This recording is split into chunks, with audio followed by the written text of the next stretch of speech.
அனைவருக்கும் வணக்கம். சற்று முன் வெளியான முக்கிய அறிவிப்படி குடும்ப அட்டைதாரர்கள் அனைவரும் பயன்பெறும் வகையில் ரேஷன் கடைகளில் புதிய மாற்றங்களும் மேலும் ரேஷன் அட்டைக்கு உதவித்தொகை வழங்குவது குறித்து முக்கியமான மகிழ்ச்சியான அறிவிப்புகள் வெளியாகியுள்ளன. இதை பத்தி ஒரு வீடியோ பார்க்கிறோம். வீடியோவை கடைசி வரைக்கும் ஸ்கிப் பண்ணாம பாருங்க. வீடியோக்குள்ள போறதுக்கு முன்னாடி இந்த வீடியோ லைக் பண்ண பிரச்சனைக்குங்க. வாங்க வீடியோக்குள்ள போகலாம். முதலாவது அறிவிப்பாக தமிழகத்தில் பொது விநியோக திட்டத்தின் கீழ் குடும்ப அட்டைதாரர்களுக்கு அத்தியாவசிய பொருட்கள் வழங்கப்பட்டு வருகின்றன. இந்த நிலையில் ரேஷன் அட்டை அடிப்படையில் உதவித்தொகை வழங்குவது குறித்து முக்கியமான அறிவிப்பு ஒன்று வெளியாகியுள்ளது. அதன்படி இதுவரை வழங்கப்பட்ட கலைஞர் மகளிர் உரிமைத்தொகை திட்டம் ரூபாய் 1000 இனி வருகிற நாட்களில் ரூபாய் 2500 வழங்கப்பட உள்ளது. இதன் காரணமாக இதுவரை புதிய ரேஷன் அட்டைக்கு விண்ணப்பிக்காதவர்கள் விண்ணப்பிக்க வேண்டும் என அறிவுறுத்தப்பட்டுள்ளது. மேலும் இதுவரை விண்ணப்பித்தவர்களுக்கு உடனடியாக அவர்களுக்கு புதிய ரேஷன் அட்டை கிடைக்கும் வகையில் தமிழக அரசு நடவடிக்கை எடுத்துள்ளது. இரண்டாவது அறிவிப்பாக தமிழகத்தில் உள்ள பொது விநியோக திட்ட நியாய கடைகளில் பொதுமக்களுக்கு வழங்கப்படும் அத்தியாவசிய பொருட்கள் சரியான இடையில் கிடைப்பதை உறுதி செய்ய நுகர்வோர் பாதுகாப்பு மற்றும் உணவுப் பொருள் வழங்கல் துறை புதிய உத்தரவை பிறப்பித்துள்ளது.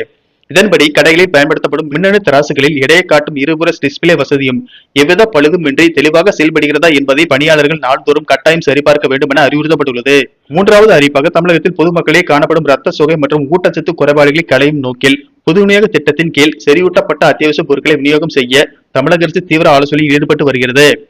தமிழக வெற்றி கழகத்தின் தேர்தல் அறிக்கையில் குறிப்பிட்டிருந்தபடி தமிழக முதலமைச்சராக பொறுப்பேற்றுள்ள விஜய் இத்திட்டங்களை முதற்கட்டமாக செயல்படுத்துவது குறித்து உணவுப் பொருட்கள் வழங்கல் துறை உயர் அதிகாரிகளுடன் கலந்து ஆலோசனை நடத்தி வருவதாக தெரிகிறது.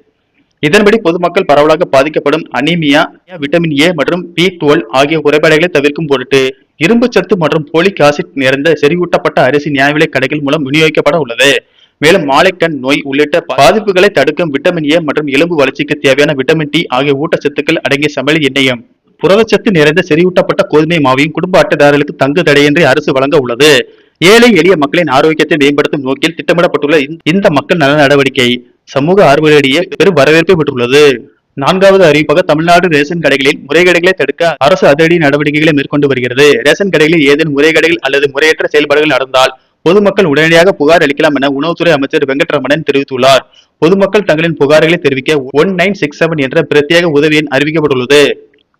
ரேஷன் கடை ஊழியர்கள் அனைவரும் பொதுமக்களுக்கு சரியான இடையில் தரமான பொருட்களை வழங்குவதோடு மிக கவனமாக பணியாற்ற வேண்டும் என்றும் அமைச்சர் அறிவுறுத்தியுள்ளார். தவறு செய்யும் ஊழியர்கள் மீது உடனடி மற்றும் கடுமையான சட்ட நடவடிக்கைகள் எடுக்கப்படும் என்றும் அரசு எச்சரித்துள்ளது. ஐந்தாவது அறிவிப்பாக தமிழக அரசின் கலைஞர் மகளிர் உரிமை திட்டத்தின் கீழ் ரேஷன் கார்டில் கணவனின் பெயர் குடும்பத் தலைவராக இருந்தாலும் தகுதியுள்ள பெண்களுக்கு உரிமைத் தொகை தங்கு தடையின்றி வழங்கப்படும் என்று அறிவிக்கப்பட்டுள்ளதால் பெண்கள் யாரும் கவலைப்பட தேவையில்லை. இருப்பினும் ஒருவேளை நீங்கள் குடும்பத் தலைவர் கார்டில் உள்ள புகைப்படத்தையும் பெயரையும் பெண்ணின் பெயருக்கு மாற்ற விரும்பினால் அதற்காக எங்கும் அலைந்து தெரிய வேண்டிய அவசியம் இல்லை. தமிழ்நாடு பொது விநியோக திட்டத்தின் அதிகாரப்பூர்வ இணையதளமான www.tnbds.gov.in மூலம் ஆன்லைனிலேயே சில நிமிடங்களில் மிக எளிதாக விண்ணப்பித்து மாற்றிக்கொள்ள முடியும். நன்றி, வணக்கம்.